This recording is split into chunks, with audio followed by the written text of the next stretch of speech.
Hello friends, तो ये हमारे जो है इंपॉर्टेंट क्वेश्चंस के सॉल्यूशंस की सेकंड वीडियो है और आज जो हमारा सब्जेक्ट है वो हमारा है फिजिकल फार्मास्यूटिक्स फाइट। तो आज हमने इसके सभी सॉल्यूशंस 100% सॉल्व इस क्वेश्चन पेपर को कर लिया है। तो ऐसा था कुछ टाइम पहले हमने अपने इंपॉर्टेंट क्वेश्चन का पेपर बनाया था, ये आप देख सकते हैं। और दावा ये है कि अगर आप इस पूरे को सभी को सॉल्व करके जाते हैं लगभग, तो आपके ये समझिए जो 75 का एक्सटर्नल एग्जाम है यूनिवर्सिटी, उसमें आपके लगभग 40 से 50% मार्क्स आ सकते हैं, 40 से 50 मार्क्स। और जो आपके 100 का टोटल हो जाएगा तो लगभग 70 से 80% इजीली बन जाएंगे। मतलब यह है कि आप कोई भी फेल नहीं होगा अगर आप इन सभी को प्रॉपर तरीके से सॉल्व कर लेते हैं तो फ्रेंड्स।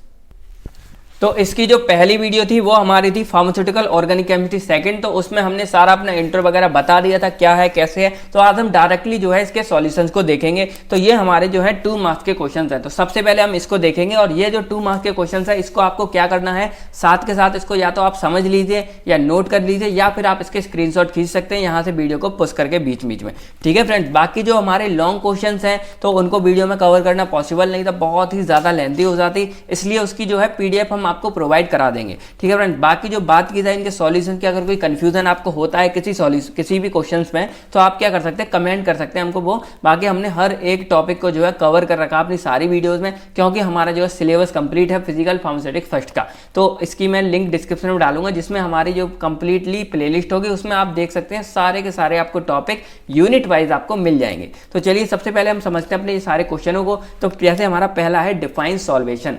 तो सॉल्वेशन सिंपल ये है कि जब भी कोई सॉल्युबिलिटी का हम प्रोसेस करते हैं, मतलब सॉल्यूशन बनाते हैं, उसमें हमारा सॉल्यूट जो है सॉल्वेंट में मिक्स होता है ना, तो उस टाइम पे क्या है उससे जस्ट बिफोर एक हमारा कॉम्प्लेक्स फॉर्म हो जाता है जिसको हम सॉल्वेशन कॉम्प्लेक्स बोलते हैं।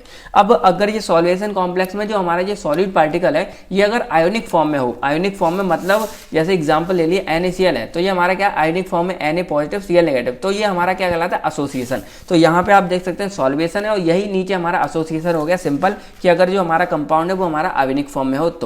ठीक है, फिर हमारा आते हैं डिफरेंस क्रिस्टलाइन और अमॉर्फस में। तो क्रिस्टलाइन हमारा देखा जाए थोड़ा सा ठोस होता है, थोड़ा मतलब हार्ड होता है, बाकी अमॉर्फस थोड़ा सा सॉफ्ट होता है। बाकी इनके जो लैटिस स्ट्रक्चर होते हैं इसमें हमारी रेगुलर शेप होती है और इसमें हमारी इरेगुलर होती है। मैं आपको दिखा देता हूं, आप चाहें तो ये डायग्राम भी बना सकते हैं। यहाँ देखिए अंदर के जो लैटिस इंट्रामोलिकुलर पार्ट है वो सिंपल है, फ्लो में मतलब एक ही जैसे हैं, यहाँ पे अलग अलग हैं। तो इनको अगर हम कट करेंगे तो ये प्लेन कट होगा, ये हमारे रफ कट होते हैं। बाकी एग्जाम्पल इसके देखें तो जैसे मेटल हो गया, रॉक हो गई, पत्थर हो गया, कोई लोहे की चीज हो गई, और यहाँ पे हमारे एग्जाम्पल हो गए ग्लास, प्लास्टिक। फिर हमारा है चौथा सॉल्युबिलिटी विद एग्जांपल। तो सॉल्युबिलिटी हमारी सिंपल है फ्रेंड, कि क्या करते हैं हम कोई भी जो हमारा सॉल्यूट है उसको हम क्या करेंगे किसी सॉल्वेंट में मिलाएंगे और हमारी जो सॉल्वेंट में सॉल्यूट जो मिल रहा है इसी चीज को यहाँ पे क्या बोला गया, सॉल्युबिलिटी। और सॉल्युबिलिटी का हिंदी मतलब आपको पता ही, घुलना, मतलब क्या है, घुल रहा है, इसी चीज को यहाँ सॉल्युबिलिटी बोला गया है। वो इसका एग्जाम्पल जैसे साल्ट सॉल्यूशन हो गया। अब हम अपना 5वां क्वेश्चन देखते हैं, हमारा क्या है कि डिफाइन सैचुरेटेड सॉल्यूशन। तो जो मैंने अभी आपको बताया था कि हम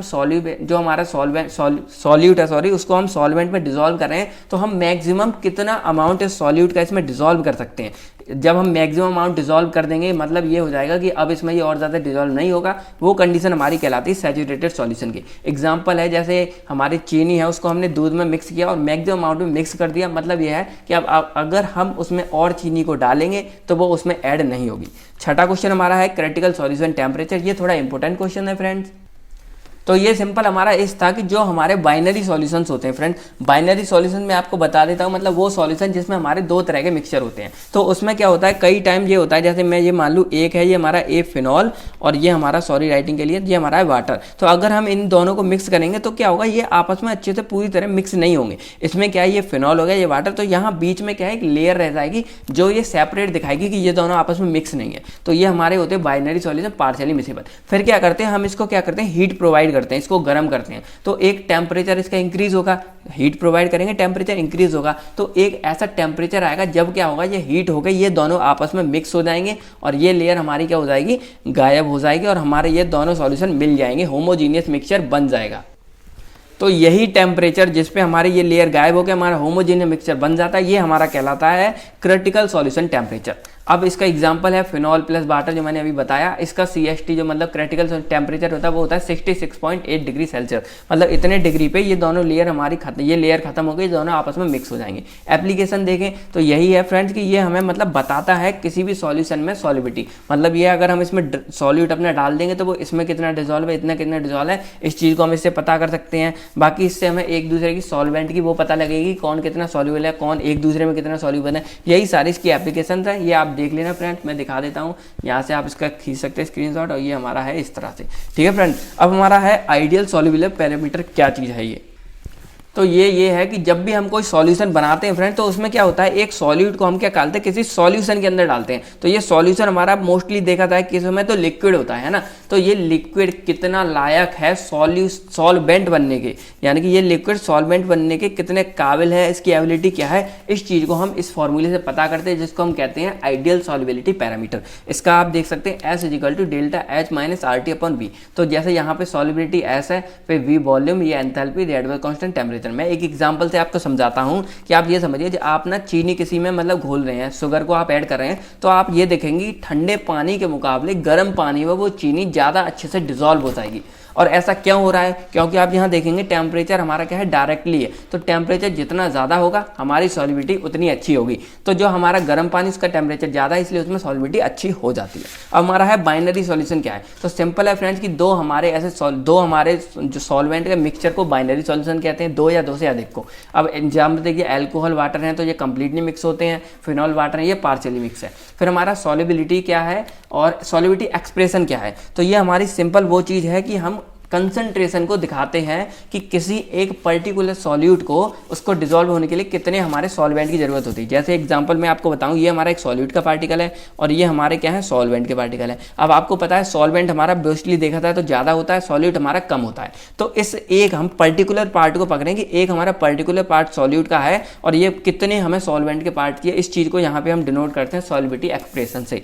तो एग्जाम्पल जैसे मैंने यहाँ पे एक दिया है, स्पेरिंगली सॉल्यूशन क्या होता है, तो यहाँ पे हम देखा जाए तो एक पार्ट सॉल्यूट को लगभग 30 से 100 पार्ट हमारे सॉल्वेंट के चाहिए उसको डिसॉल्व करने के लिए। मतलब एक पार्ट जो हमारा सॉल्यूट है वो तब डिसॉल्व होगा जब उसे लगभग उससे 30 गुना करीब मतलब सॉल्वेंट मिल जाएगा। तो इस चीज़ को यहाँ स्पेरिंगली सॉल्युबल बोला गया है। अब हमारा यहाँ पे देख लेते हैं 10वां क्वेश्चन है, रियल सॉल्यूशन क्या है। तो ये मैं फ्रेंड्स पहले भी आपको सारा समझा चुका हूँ कि इसको मतलब नॉन आइडियल सॉल्यूशन भी कहा जाता है। और ये सिंपल वो होते हैं जो रॉल्स लॉ को फॉलो नहीं करते हैं। और रॉल्स लॉ को फॉलो करने का सिंपल ये मतलब है कि जो हमारे टोटल सॉल्यूशन का वेपर प्रेशर है उसका मतलब वो जो सभी का इंडिविजुअल सभी वेपर प्रेशर को जब हम काउंट करेंगे तो वो टोटल वेपर प्रेशर से थोड़ा या तो कम होगा या ज़्यादा होगा। इसी चीज़ को यहाँ पे बोला गया रियल। और अगर सेम इक्वल निकल के आता है तो वो हमारा आइडियल सॉल्यूशन हो जाता है। और आइडियल सॉल्यूशन वो होते हैं जो रॉल्स लॉ को फॉलो करते हैं। डिफाइन डायपोल मूवमेंट, तो डायपोल मूवमेंट देखा जाए तो ये हमारा होता है प्रोडक्ट जो होते हैं उनका इनटू और हमारा जो डिस्टेंस होता है वो। तो सिंपल है होता है mu is equal to q into r. Q हमारा म्यू हो गया dipole movement, q charge product हो गया यहाँ पे, और आर हो गया डिस्टेंस। फिर हमारा है लिक्विड कॉम्प्लेक्स क्या होते हैं, लिक्विड क्रिस्टल क्या होते हैं। लिक्विड कॉम्प्लेक्स हमारे सिंपल होते हैं, कोई भी बाइनरी मिक्सचर है वो दो फेस के बीच का मतलब मिलके बने हुए। जैसे एग्जाम्पल मैंने आपको बताया सॉलिड और लिक्विड है, यानी कि कोई सस्पेंशन है तो सस्पेंशन में क्या है, दो फेस मिल रहे हैं, सॉलिड के छोटे छोटे पार्टिकल पाउडर टाइप और लिक्विड हो गया। तो ये आपस में मिलके सस्पेंशन बना है, मतलब दो फेस हैं उनकी यहाँ पे मौजूदगी, उनकी प्रेजेंस यहाँ दिखाई दे रही है, तो वो हमारे लिक्विड कॉम्प्लेक्स कहलाते हैं। कॉम्प्लेक्स मतलब किसी चीज़ का जुड़ाव और लिक्विड में है इसलिए लिक्विड कॉम्प्लेक्स। लिक्विड क्रिस्टल क्या होते हैं, यानी कि मतलब एक ये मैटर होती है, प्रॉपर्टीज होती है जो क्या करती है, एक मिनट आप सिंपल वे में इसको समझिए फ्रेंड्स कि ये एक ऐसी सिचुएशन है कि ऐसी स्टेट है जो क्या होती है हमारी सॉलिड और लिक्विड इन दोनों के बीच में बनती है। अगर हम कह सकते हैं एक तरह से सेमी सॉलिड वाली लिक्विड कंडीशन है या सेमी लिक्विड वाली है। मतलब क्या है, सॉलिड से लिक्विड में कन्वर्ट हो रहा है लेकिन पूरा अच्छे से कन्वर्ट नहीं हो पाया है, वो बीच की सिचुएशन है, उसी को यहाँ लिक्विड क्रिस्टल बोला गया है। अब हमारा आता है ग्लासी स्टेट क्या होती है। तो ये सिंपल है कि कोई भी लिक्विड है उसको हम क्या कर रहे हैं, मतलब उसको टेम्परेचर उसका रिड्यूस कर रहे हैं। तो लिक्विड से वो हमारा सॉलिड में कन्वर्ट हो गया, लेकिन हम फर्दर उसको और कम करते जा रहे हैं, उसको और ठंडा करते जा रहे हैं, कूल करते जा रहे हैं, तो एक सिचुएशन बनती है सुपर कूल्ड लिक्विड वाली। और ये हमारे होते हैं ग्लासी स्टेट और इसी को हम बोलते हैं सुपर कूल्ड लिक्विड। और आपको एक पते की बात बता दूं कि जो हमारे ग्लास होते हैं, जो भी कांच का सामान होता है वो हमारा इसी तरह बनता है, हमारे लिक्विड को सुपर कूल्ड लिक्विड में कन्वर्ट करके वो बनाया जाता है। फिर हमारा है यहाँ पे ब्रीफ नोट ऑन पॉलीमराइजेशन। तो पॉलीमराइजेशन सिंपल एक ऐसी सिचुएशन, ऐसी कंडीशन होती है जहाँ पे जो हमारा सॉलिड होता है वो क्या करता है, अपने आप को उस कंडीशन के अकॉर्डिंग कन्वर्ट कर सकता है, चेंज कर सकता है जैसा सिचुएशन हो। जैसे एग्जांपल कार्बन है, डायमंड इन क्यूबिक, तो कार्बन से बहुत सारी चीज़ें आप बन सकती हैं सिचुएशन के अकॉर्डिंग। ठीक है फ्रेंड, तो ये सिंपल हमारा एग्जाम्पल है। और एक तरह से देखा जाए तो ये लैटिस अरेंजमेंट भी होता है, जैसे हमारा कार्बन का होता है टेट्राहेड्रल लैटिस अरेंजमेंट। अब हमारा आता है ऑप्टिकल रोटेशन और ऑप्टिकल एक्टिविटीज़ क्या चीज़ है। तो ऑप्टिकल रोटेशन सिंपल है कि कोई भी हमारा सॉल्यूशन है उसमें से जब हम लाइट को पास करते हैं तो वो अगर उसको बेंड कर रहा है या लेफ्ट रोटेट कर रहा है या राइट रोटेट कर रहा है तो ये ऑप्टिकल एक्टिव कंपाउंड होते हैं और ये फिनोमिना हमारा ऑप्टिकल एक्टिविटी कहलाती है। और ये हम जिसके द्वारा मेजर करते हैं वो हमारा होता है पोलैरीमीटर। ठीक है फ्रेंड, तो ये किसी भी सॉल्यूशन की एबिलिटी को पता लगाने के लिए होता है। अब हमारा क्वेश्चन है कि डिफाइन सरफेस टेंशन क्या है यहाँ पे। तो सरफेस टेंशन सिंपल है कि फोर्स पर यूनिट लेंथ। मैंने आपको वैसे भी समझाई थी सरफेस टेंशन क्या होती है। जैसे हमारा कोई ये सॉल्यूशन है यहाँ पे, तो ये सॉल्यूशन है तो यहाँ पे जो है नीचे के द्वारा एक फोर्स लगता है। यहाँ दाएं बाएं और मॉलिक्यूल्स है तो बराबर, लेकिन नीचे फोर्स लगता है क्योंकि ऊपर खींचने के लिए कोई और मॉलिक्यूल नहीं है इस वाटर के सरफेस को या कोई भी लिक्विड के सरफेस को। तो जो नीचे जो फोर्स लग रहा है ये हमारा सरफेस टेंशन कहलाता है। फिर हमारा इंटरफेशियल टेंशन है। इंटरफेशियल हो गया कि यहाँ पे कोई और भी लिक्विड होगा या कोई और चीज़ होगी तो वो हमारा इंटरफेस होता है। यहाँ पे जो टेंशन लगेगी वो हमारी इंटरफेशियल टेंशन कहलाती है। इनके फॉर्मूले ये हैं, आप चाहें तो यहाँ ईजिली इसको लिख सकते हैं और स्क्रीनशॉट खींच सकते हैं। फिर हमारे आती है सरफेस फ्री एनर्जी क्या है। तो ये सिंपल है कि कोई भी सरफेस है उस पर क्या है, फ्री है, मतलब सरफेस फ्री है। वहाँ पे द्वारा एक ऐसा इंक्रीज करने के लिए अपनी सरफेस एरिया को एक वर्क की रिक्वायरमेंट होती है। सिंपल से ऐसे समझिए कि कोई हमारा ये है, मैंने वैसे ये पूरा ड्राइव किया तो ये क्या करेगा, अपनी सरफेस को यहाँ से यहाँ तक इंक्रीज करना चाहेगा। तो इस इंक्रीज करने में जो वर्क की रिक्वायरमेंट है वो हमारी क्या कहलाती है, सरफेस फ्री एनर्जी। और इसका फॉर्मूला होता है W = gamma delta E। W हमारा सरफेस फ्री एनर्जी, गामा हमारी सरफेस टेंशन और डेल्टा हो गया हमारा एरिया कितना इंक्रीज किया उसने वो।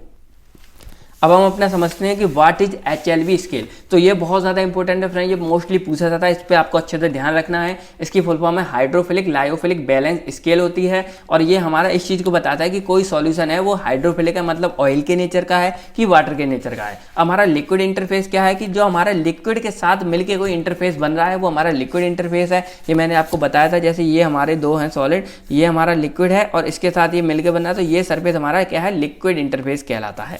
अब हमारा यहाँ कॉम्प्लेक्सेशन क्या है, तो कोई भी दो हमारी केमिकल स्पीसीज है वो जब आपस में मिल जाती हैं तो क्या फॉर्म होता है, एक कॉम्प्लेक्स फॉर्म होता है जिसको यहाँ कॉम्प्लेक्सेशन प्रोसेस बोला जाता है और कॉम्प्लेक्स बोला जाता है। जैसे एग्जांपल समझिए NH3 है तो ये हमारा देखा था N हमारा एक डोनर हो गया मिडल, इसके साथ हमारे 3 हाइड्रोजन अटैच है और ये एक केमिकल स्पीसीज है। तो ये जो पूरा फॉर्म होता है ये हमारा क्या है, कॉम्प्लेक्सेशन पूरी प्रोसेस है और ये हमारा जो है ये कॉम्प्लेक्स कहलाता है। अब हमारा यहाँ पे आता है डिफाइन प्रोटीन बाइंडिंग। तो प्रोटीन बाइंडिंग सिंपल है कि जो हमारा प्रोटीन है उसके साथ हमारे ड्रग के अटैच होने की कैपेसिटी, अटैच होके जो हमारा कॉम्प्लेक्स बनता है, कॉम्प्लेक्स फॉर्म हो रहा है, इसको हम प्रोटीन बाइंडिंग बोलते हैं। मतलब जो हमारे बॉडी के अंदर सारा कुछ होता है उसमें क्या होता है, प्रोटीन होती है। वहां पे जाके जो हम दवाइयां खाते हैं, ड्रग लेते हैं, ड्रग बोलते हैं दवाइयों को, वो जाके अटैच होती है, इसलिए वो हमारे क्या कहलाता है, प्रोटीन बाइंडिंग कहलाती है। एग्जाम्पल यहाँ मैंने आपको दिखा दिया, मोस्टली जो हमारे हैं एल्ब्यूमिन जो होती है या लिपोप्रोटीन, इन प्रोटीन पे जाके हमारे ड्रग अटैच होते हैं। लिगेंड्स क्या है, तो जो हमारी कॉम्प्लेक्सेशन फॉर्म हो रही थी जो मैंने आपको यहाँ दिखाई है, ये कॉम्प्लेक्सेशन का जो मिडिल वाला सेंट्रल एटम होता है वो हमारा लिगेंड कहलाता है और इसके पास हमारे क्या होते हैं, लोन पेयर होते हैं। और लोन पेयर होने की वजह से ये क्या होता है, डोनेट होता है, क्योंकि इसके पास लोन पेयर है वही तो दे पाएगा। फिर हमारे आते हैं क्लैथरेट्स। ये क्या चीज़ होती है, आप फ्रेंड्स साथ के साथ उतारते जाना, नोट करते जाना, देख लेना फ्रेंड, ठीक है। फिर उसके बाद क्लैथरेट्स आते हैं, ये हमारे क्या होते हैं कि ये इंक्लूजन कंपाउंड होते हैं। ये हमारे किसके टाइप होते हैं, इंक्लूजन बॉडी जो टाइप होता है हमारा कॉम्प्लेक्सेशन का, उसके अंदर होते हैं। और इसमें एक्चुअल में हो क्या रहा है मैं आपको यहाँ एग्जांपल से समझा देता हूँ कि डायरेक्टली ये समझिए कि ये हमारे होस्ट सेल है, ये हमारे गेस्ट सेल है। तो होस्ट सेल के अंदर ये केज लाइक स्ट्रक्चर होता है, मतलब जाले की तरह होता है। इसके अंदर हमारा गेस्ट सेल जो है ट्रैप हो जाता है, फंस जाता है और इसी पूरे कॉम्प्लेक्स जो बनता है इसी को हम क्लैथरेट बोलते हैं। आपको एग्जांपल लिख लेना है, हाइड्रोक्विनोन इन बेंजोक्विनोन, मतलब ये बाहर के जो हमारे बेंजोक्विनोन है और जो अंदर ये हमारा गेस्ट सेल फंस गया ये हमारा हो गया हाइड्रोक्विनोन। तो ये आप अगर ये डायग्राम छोटा सा बना देंगे तो बहुत अच्छा इफेक्ट पड़ेगा। फिर हमारा होता है व्हाट इज कोऑर्डिनेट कॉम्प्लेक्सेस। इसको जो है मेटलाइन कॉम्प्लेक्स भी बोलते हैं और इसमें सिंपल है कि जो हमारा मिडिल का जो सेंट्रल एटम होता है वो हमारा क्या होता है, एक मेटल होता है और वो लिगेंड के साथ लिगेंड, और एग्जांपल इसका ये NiH2O। तो यहाँ पे जो Ni है ये हमारा एक्ट करता है सेंट्रल एटम की तरह और ये क्या है, मेटल है। फिर बफर इक्वेशन क्या होती है, तो ये हमारी सिंपल वो चीज़ होती है जो हमको बताती है कि कोई भी बफर सॉल्यूशन में कोई चेंज हो रहा है वो कितना हो रहा है किसी एसिड और बेस के एडिशन पे कि नहीं। मतलब नहीं समझे, जैसे ये हमारा है कोई बफर सॉल्यूशन है तो बफर सॉल्यूशन हमारे एक तरह से बोला जाए तो न्यूट्रल होते हैं, जो क्या करते हैं पीएच को रजिस्ट करते हैं। क्या करते हैं? पीएच को रजिस्ट करते हैं। लेकिन अब यहाँ पे कोई एसिड अगर ऐड होगा तो वो इसके पीएच को नीचे गिराएगा, कोई बेस ऐड होगा तो वो इसके पीएच को ऊपर उठाएगा। तो ये हमारी जो बफर इक्वेशन है वो इसी चीज को नापती है कि कितनी एबिलिटी है इस बफर सॉल्यूशन की, वो एसिड और इनको मतलब चेंज होने से रोकेगा, क्या होगा, कैसे होगा। ये सारी चीजें हमारी बफर इक्वेशन से हमको पता लगती है। ठीक है फ्रेंड, यानी कि पीएच को कैलकुलेट करता है इस बफर सॉल्यूशन का पीएच कितना है। मेन ये इस बफर सॉल्यूशन का पीएच कितना है उसको वो करता है। एग्जाम्पल यहाँ पे ये इसकी इक्वेशन है ये एसिडिक बफर के लिए कि pH equal to pK plus log salt. तो इसको पूरा का पूरा ड्राइव किया गया था। ये हमारी हेंडरसन हैसेलबच इक्वेशन कहलाती है, वो आप जाके देख सकते हैं बाकी। ठीक है फ्रेंड, अब बफर कैपेसिटी क्या है, ये हमारी जो मैंने अभी आपको बताई कि कोई बफर सॉल्यूशन है तो वो हमने तैयार कर लिया, उसमें हम एसिड और बेस कितना मिला सकते हैं कि जो बफर सॉल्यूशन है इसकी जो पीएच है ये चेंज ना हो।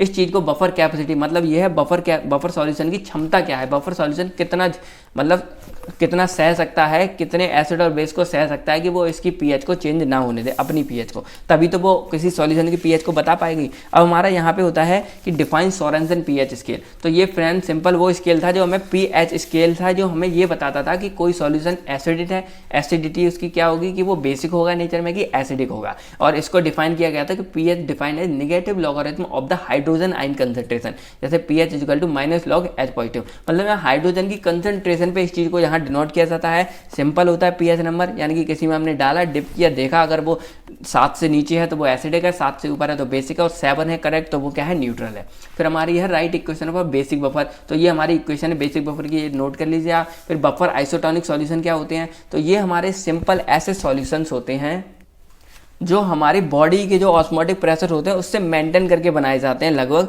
इसके ऊपर सारा डिटेल्स में आपको मैंने बता रखा है, इसकी मेजरमेंट, आइसोटोनिसिटी जो बहुत ज़्यादा इंपॉर्टेंट है वो आप 5 और 10 में देख लेना, बाकी इसकी वीडियोस भी आपको मिल जाएंगी। ब्लड हमारा जैसे एग्जांपल यहाँ ब्लड है तो उसकी 0.9% weight by volume NaCl solution के बराबर होते हैं, इसलिए यहाँ NaCl सॉल्यूशन का यूज़ करते हैं हम बहुत जगह इसको मेजर वो करने के लिए। सरफेक्टेंट हमारे क्या होते हैं, तो ये वो एजेंट हमारे होते हैं जो क्या करते हैं सरफेस टेंशन या इंटरफेस टेंशन को कम करते हैं और हमारी जो गंदगी किसी कपड़े या कहीं पे चिपकी होती है उसको छुटाने का काम करती है। सिंपल भाषा में बताया जाए तो ये हमारे सरफ होते हैं, आपने देखे होंगे जो साबुन होते हैं, सरफ होते हैं, उस तरह के मतलब एग्जाम्पल ले सकते हैं, लेकिन हम एक्चुअल में नहीं बोल सकते कि वो डिटर्जेंट पाउडर ही है।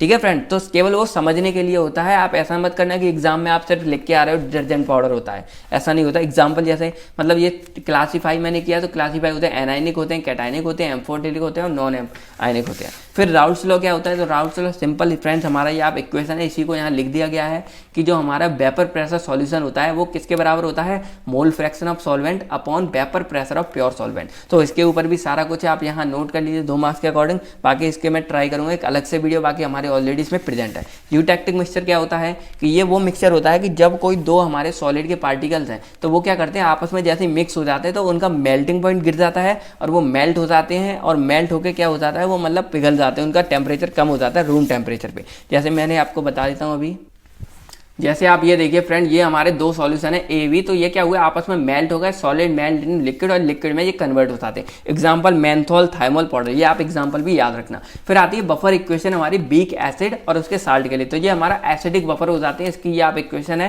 पहले डिस्कस कर चुके हैं, आप सिंपल नोट कर लीजिए। फिर हमारी आती है डिस्ट्रीब्यूशन लॉ की लिमिटेशन क्या है, तो डिस्ट्रीब्यूशन लॉ हमने पहले ही देखा था कि हम 2 ऐसे डालते हैं सॉल्यूशन अलग अलग, फिर उसमें हम सॉल्यूट को मिलाते हैं, वो जिसमें ज़्यादा मिक्स हो जाता है उसके नेचर का हमको यहाँ पता लग जाता है। तो इसकी लिमिटेशन ये थी कि जो कंसंट्रेशन हमारी सॉल्यूट की होती है वो क्या होती है, लो होती है सॉल्वेंट में। तो अगर हम इसको हाई कंसंट्रेशन में यूज करें तो ये हमारे मतलब मेजर के लिए गुड नहीं है। ठीक है फ्रेंड, सिंपल है। एक हमारी ये है कि टेम्परेचर को कांस्टेंट रहना पड़ेगा, क्योंकि आपको पता है कोई भी सॉल्युबिलिटी हो उसमें टेम्परेचर का बहुत रोल है। अगर हम टेम्परेचर को साथ के साथ इंक्रीज करते जाएंगे तो हम सॉल्युबिलिटी का पता नहीं लगा पाएंगे, क्योंकि टेम्परेचर के अनुसार सॉल्युबिलिटी हमारी इंक्रीज हो जाती है। ठीक है, डिफ्यूजन हमारा क्या है, डिफ्यूजन सिंपल प्रोसेस है एक मास ट्रांसफर की, जिसमें क्या होता है कोई भी सब्सटेंस है वो हाई कंसंट्रेशन से लो कंसंट्रेशन की तरह मूव कर देता है, ये हमारी डिफ्यूजन है। आप यहाँ नोट कर लीजिए सिंपल, ये देखिए। फिर हमारा यहाँ पे ये देखिए, तो यहाँ ये हमारे हाई कंसंट्रेशन ज़्यादा कमांड हो, यहाँ से हमारे यहाँ पे पार्टिकल मास ट्रांसफर होगा और ये कंसंट्रेशन ग्रेडियंट के अंदर होता है। हेनरी लॉ क्या है सिंपल हमारा, तो ये है कि जो हमारा पार्शियली प्रेशर होता है गैस का